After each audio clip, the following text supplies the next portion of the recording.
So this section of the course is going to talk about Erlang term storage.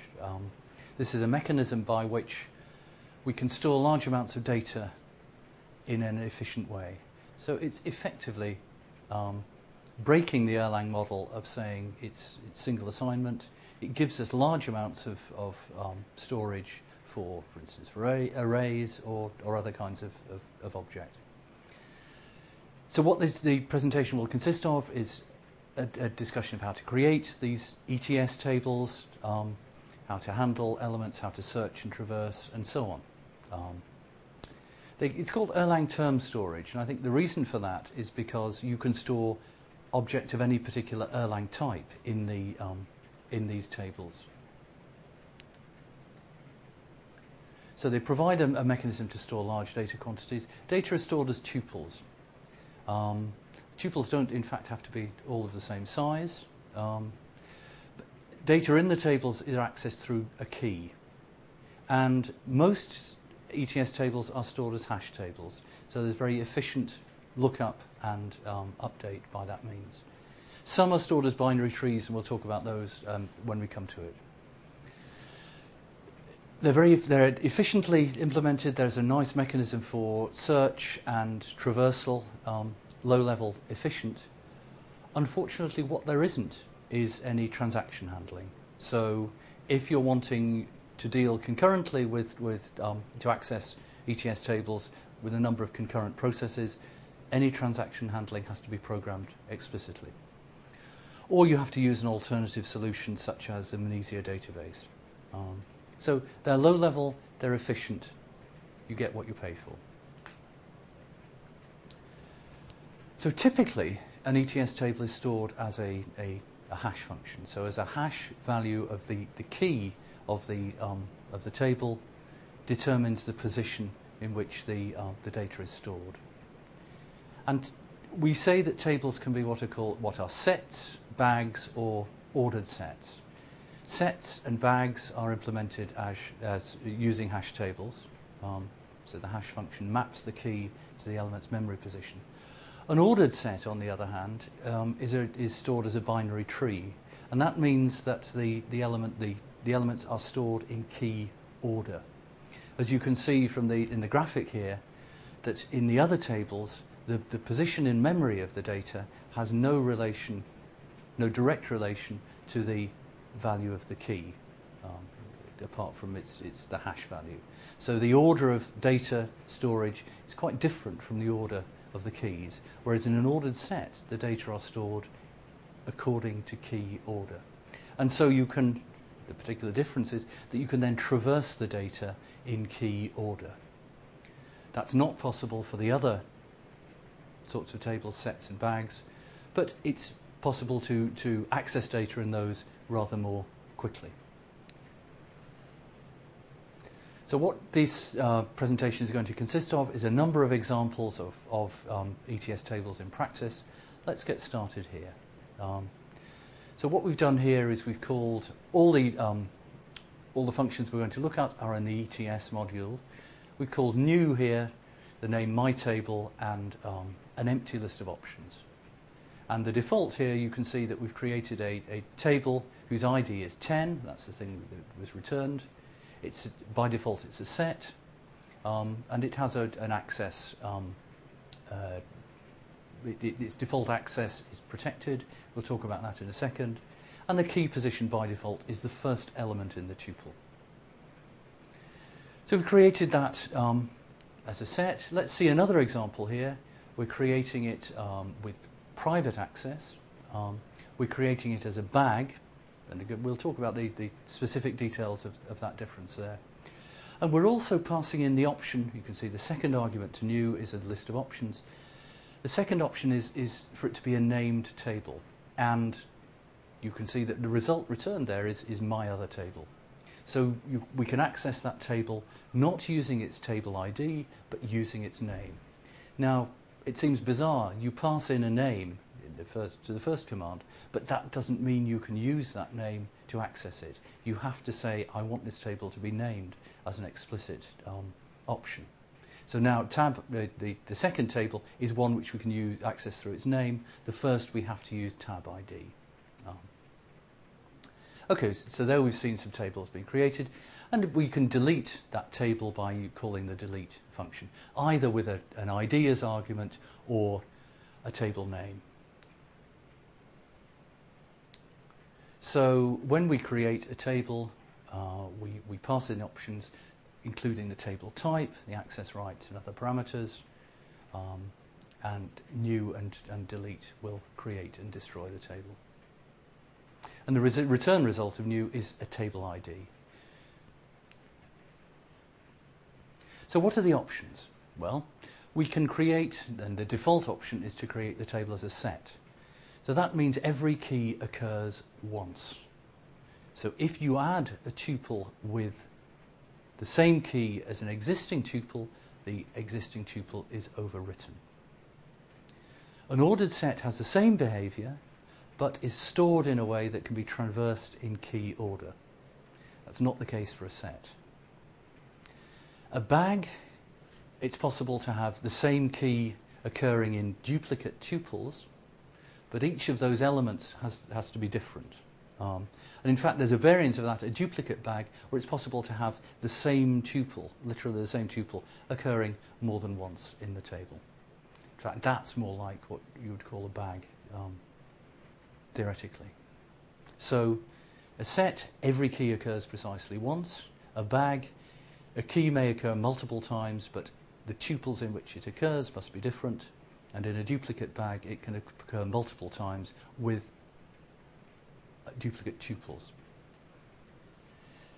There are three different access rights. It can be public, so every process can read and write to the table. It can be private, where only the owner, that is the process that created it, can read or write to it. And it can be protected, where every process can read, but only the owner can write.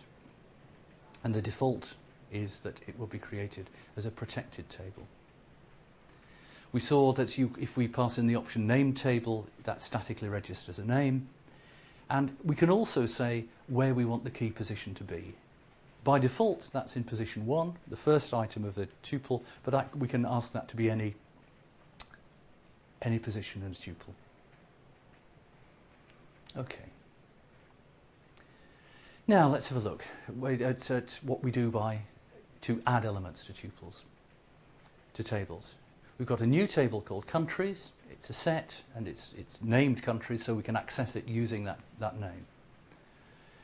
And here what we do is we insert a tuple, and the key position, because we've not stated what it's going to be, the key position is position 1. So we've inserted the tuple Luigi and Italy. If we look up on the key data, we return a result saying an empty list. If we look up on Luigi, we get back the tuple containing Luigi and Italy. Now if we insert into the table the tuple Luigi Austria, it's returned the result true. But if we do the lookup now, we see that there's only one tuple in there with Luigi, and that is now Luigi Austria, because we created this as a set.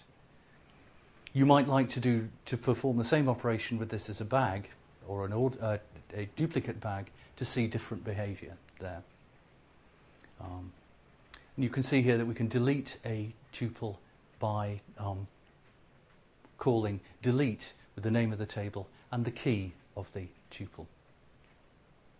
And now if we look up Luigi, we get an empty result.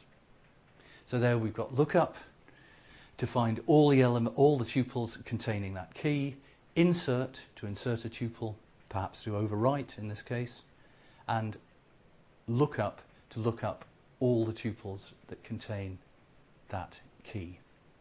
So it's the key we use to access, because of course we're storing the table hashed on that key value. So I think this slide just summarizes what we've seen. Insertion. insertion must insert an element in the table. The second point says, of course, the tuple must be of size greater than or equal to the key position. So tuples can be a different size, but if the key position is 2, then the tuples must contain, all tuples in the table must contain at least 2 elements. If it's a set or an ordered set, insertion results in overwriting, and delete removes an element from the table.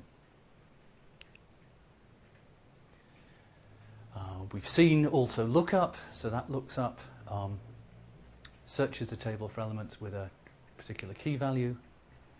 If it's a set, we'll either get back an empty list or a list with 1 element. For a bag, we'll get back a list containing 0 or more tuples. If it's a set or a bag, lookup time is constant.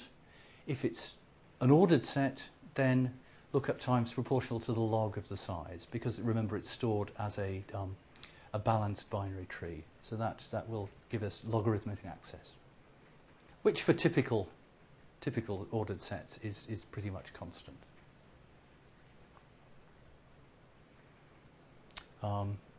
As we've said, in a bag you can't have the same object occurring more than once, but you can have the same key occurring more than once. So if we have a situation where we have 2 elements with a key, they will be returned in the order in which they were inserted into the table. So time order is preserved.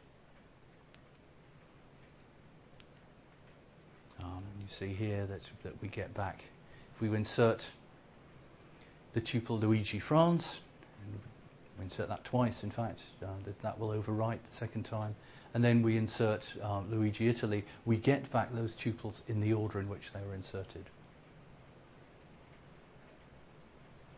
Now what we're doing here is creating a new table. It's a named table, and now we're creating it as an ordered set. And let's insert Francesco with AXD301 and Lele with ANX. So we've now got two elements in the table, and this is an ordered set. Because we didn't override this, the key position is 1. Let's insert 2 more. We've inserted a tuple with key Anders and a tuple with key Ola. And as you see in the window that's coming up, those will be stored with key order Anders, Francesco, Lele and Ola. And we can call, we can traverse the table using the functions first, next and last. So ETS first will return the key Anders. And using that key, of course, we can look up the things in that tuple. And we've assigned that to Anders, so now we can say, what is the next key after Anders? And we get the result Francesco.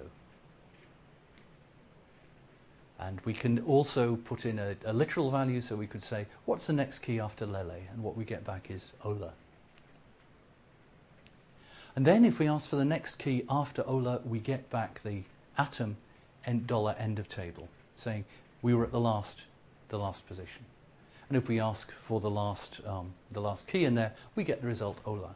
So you can see here that when we're doing these traversals over an ordered set, we indeed traverse in the order on the keys. So you can see that that's precisely what we do. If we do this on ordered sets, we traverse the keys in lexicographic ordering. If we do it on a bag or a set, we can still do this, ask for the first, the next, the last, but what we will do is traverse in hash order. So this is in order of the hash value on the key and not on the key itself. Now let's have a look at how we can access, we've seen how we can look things up on a key. How can we access things in terms of the values in the tuples? Let's create a bag table of called countries, and let's insert, we've got Yves in France, who's a cook, Sean in Ireland is a bartender, Marco in Italy is a cook, and Chris in Ireland is a tester. No racial stereotyping here. So we've inserted those 4. Let's see how we can look up data. And what we have here is we call the match function, and what we do is we pass in a tuple the same size as the elements in the table, and in there we can have variables which are $0, $1 and so on, atoms. We can have literal values like Ireland, and we can have wildcards, and a wildcard will match anything. Now what's the result of doing this? This tuple will match, $1 is a variable, remember, so that will match anything. So this should match anything that has Ireland in the middle place. So it will match Sean Ireland bartender and Chris Ireland tester. What we get in the result, and not the whole tuple, but just the variables that are named. So what we get back here are Sean, in fact we get a list of the fields that are matched. So we get the list with just Sean in and the list with just Chris. If we look at another example here, we've got two variables. And what we're looking for here are variable cook. So we're looking for all the tuples that have a cook in the third position. So that's going to be Yves, France, and Marco, Italy. And what we do is we return the list of variables matched in the order of the variables. So we'll return, for each tuple matched, we'll return what matches $0 followed by what matches $1. So in the case of Yves, France, cook, we return the list France and Yves. In the case of the Marco, Italy, cook tuple, we return Italy followed by Marco. So you can see that what we're able to do with this is match values in tuples and extract just some of the variables. So we don't have to pull back the whole tuple according to the match. We can just pull the variables that we're interested in. So match gives us that sort of functionality. So we've seen we match the elements with the pattern, and the pattern it's a tuple, the same shape as the tuples in the table. Underscore matches anything, or the atom underscore matches anything. The atoms $0, $1 act as variables, and then you can have any bound Erlang data value there. And what we do is return these lists of results.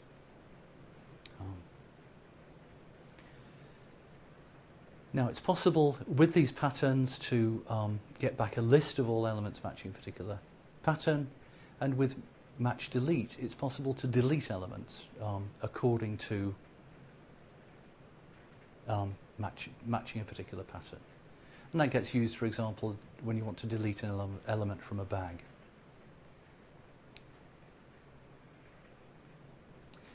Now we do have to be careful. All match operations are implemented as built-in functions. And the built-in functions have the property that they change the real-time properties of the system. And the reason for this is that a built-in function will, once it's called, run to completion without being preempted. So if you do an computationally intensive operation in a built-in function, it will mean that all your other processes will be starved during the time that computation is going on.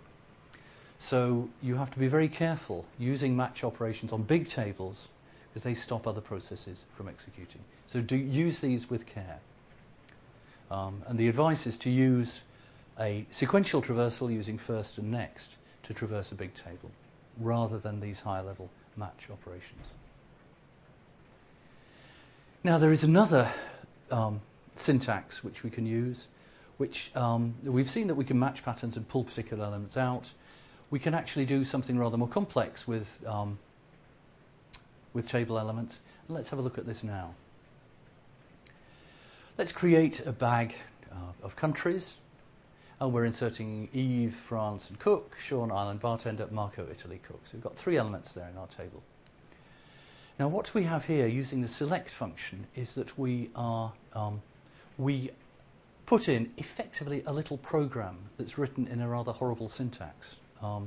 What this is doing is it's got 3 parts. The first is a tuple of variables. So we name the variables $1, $2, $3.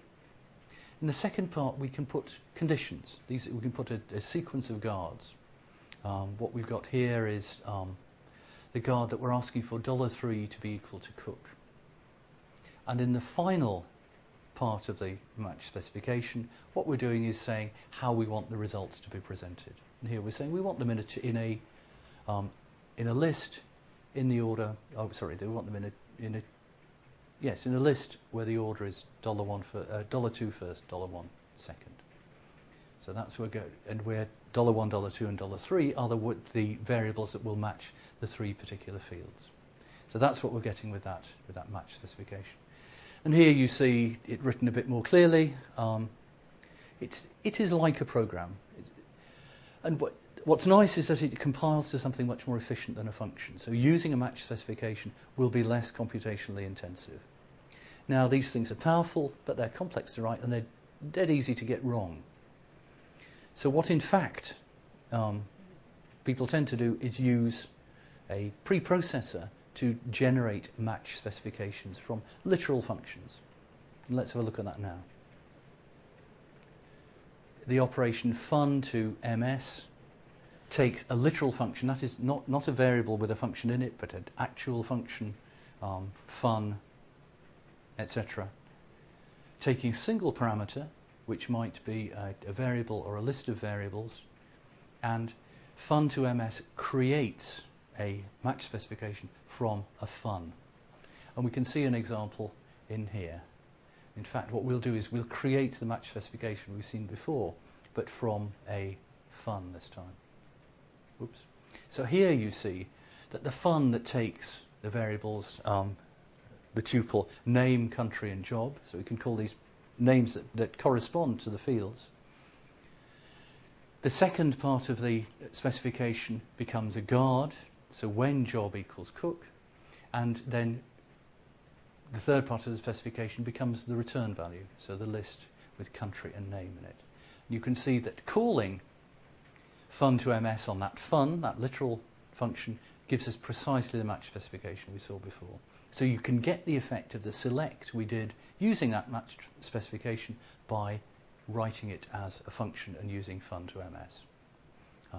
So these things give us a lot of power. You can put in any guard you wish for on the values of the fields, and you can build whatever result type you want from the results.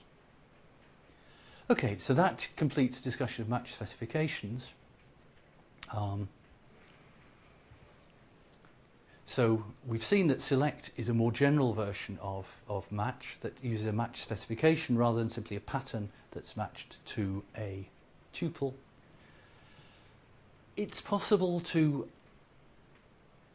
take a limit on how many answers to return in the result. If you do a select, the two argument select, what that does is create a list of all the results. Now that if you're working with a large table, that could have hundreds or thousands of elements. If you'd like to effectively to coroutine between the selection and the processing, what you can do is the 3-argument version of select, which will give you back a list of a certain number of results together with a continuation that you can call again to get the next batch of results. So that effectively allows you to have the selection and the processing running as coroutines.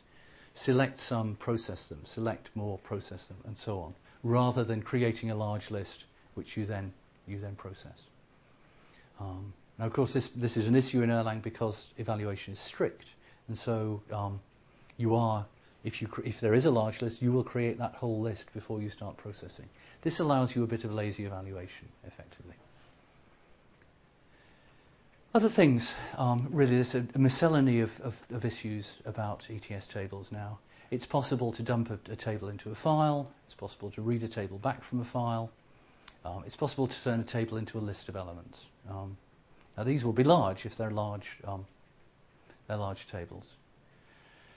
It's possible to ask about the information about a particular table using ETS info and the table reference or name. That will tell you who its owner is, what its fields are, its size, whether it's named, what its type is, and so on, as an Erlang tuple. If you call the I function in ETS, that gives you a summary of all the ETS tables in the system, who owns them. And you can see, for example, in this call to I, you get the code server has two internal ETS tables, which it uses to store. Well, one stores code and the other stores code names. So it's storing information about the modules that are currently running.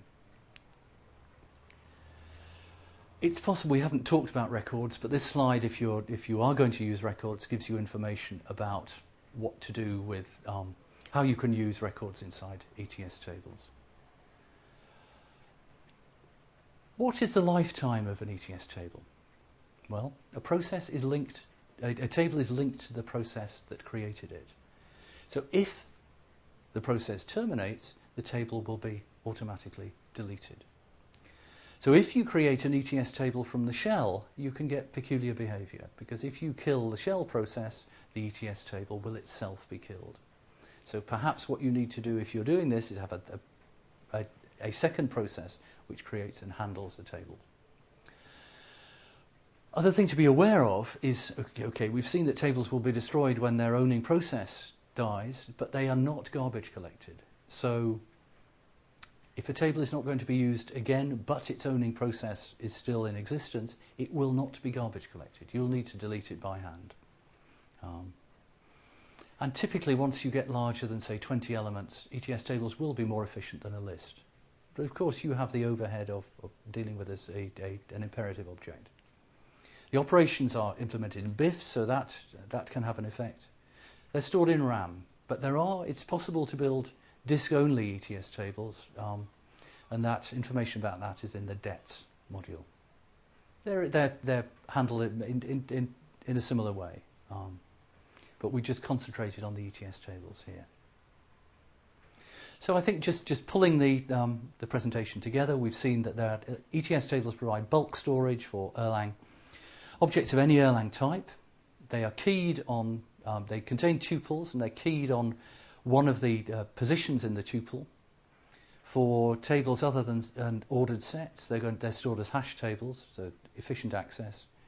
Ordered sets are themselves as efficiently as possible in their implementation. They're stored as balanced binary trees. Elements can be inserted, deleted, and so on. It's possible to access them through keys, but also through more general processes that use matches or matching against a pattern, or indeed a more general match specification. And we've concluded by talking about a number of miscellaneous other issues. About the lifetime of ETS tables. They're linked to the life of the process that created them, but they're not garbage collected, so that process needs to manage the storage that they occupy. But also, if you want them to be long-lived, then creating them attached to a shell process might have drawbacks that you don't expect. Okay, so I think that's it for ETS tables.